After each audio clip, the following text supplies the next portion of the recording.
Is in for Jim tonight. You're busy watching several storms. Several storms in the Atlantic, and some weather going on here, changes for the weekend. We have all sorts of things to cover in this weathercast.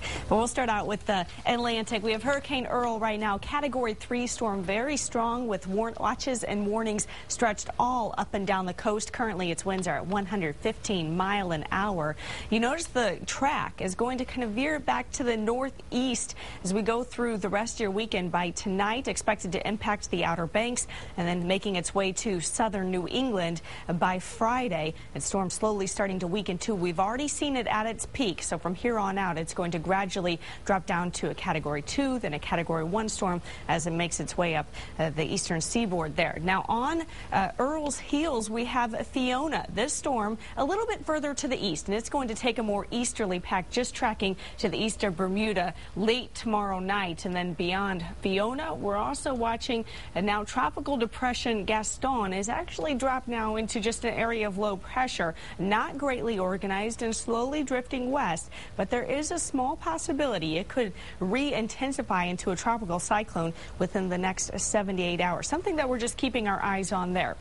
Now, back in Texas, a little bit closer to home, we have scattered showers and thunderstorms showing up on our radar this evening. Some of them in Bastrop County now just springing up within the last half hour or so. We have that big game of the week, of course, Seguin versus Bastrop this evening. So you could get a small, very brief shower or two for the rest of the evening, and then these will start to taper off once the sun goes down. More rain, though, is in that 7-day forecast. Currently, temperature is still hot and humid out there, 83 in Mason, 84 in Fredericksburg. That's where they've seen a little bit more wet weather in the hill country as well. Places like Austin, though, San Marcos, notice our temperature is much warmer than other areas. That's because we, of course, have stayed dry this evening. Right now, it's 97 at Camp Mabry, partly cloudy there, mostly cloudy. 97 out at ABIA. Winds out of the south-southeast and light.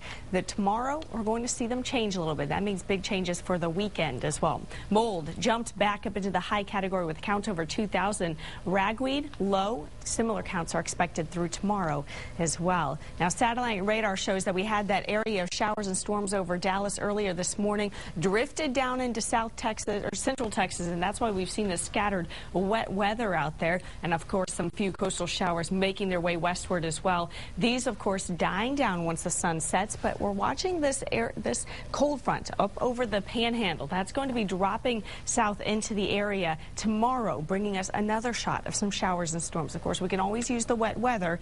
You don't really want it to impact your Friday night football, though. So tomorrow morning, starting out mostly cloudy skies, the front just to the north of the Central Texas region. By midday, though, it's going to drop through. Also see scattered showers and thunderstorms developing along that frontal boundary, and that whole front's going to move south of the Central Texas region by Friday night, hopefully ending a lot of that wet weather once the sun goes down. Behind this front, though, we're going to see northerly winds bringing in some drier, slightly cooler air into Central Texas. So as we start out your weekend, it's actually going to be really nice. Temperatures upper 60s, low 70s early on Saturday, low 90s for the afternoon hours. That's going to continue into your Sunday as well. So tonight, temperatures are still going to be on the warm and mild side, mid to upper 70s across the board. Very humid out. Tomorrow, we'll top out in the low 90s. Places in the hill country, you'll only hit the upper 80s because that cold front's going to make its way into your region more sooner than the rest of us here. In the southeastern counties, you could hit the mid-90s tomorrow. So tonight in Austin, 77 degrees. Tomorrow, 93 your afternoon high, mostly cloudy skies, a 50% chance for showers and storms kind of all day long, with the greatest chance towards the afternoon hours. By Saturday, though, look at that, 92 degrees. Starting out on Sunday, mid-60s there, another really pleasant morning, and small chances of rain work their way back into the forecast starting on your Labor Day.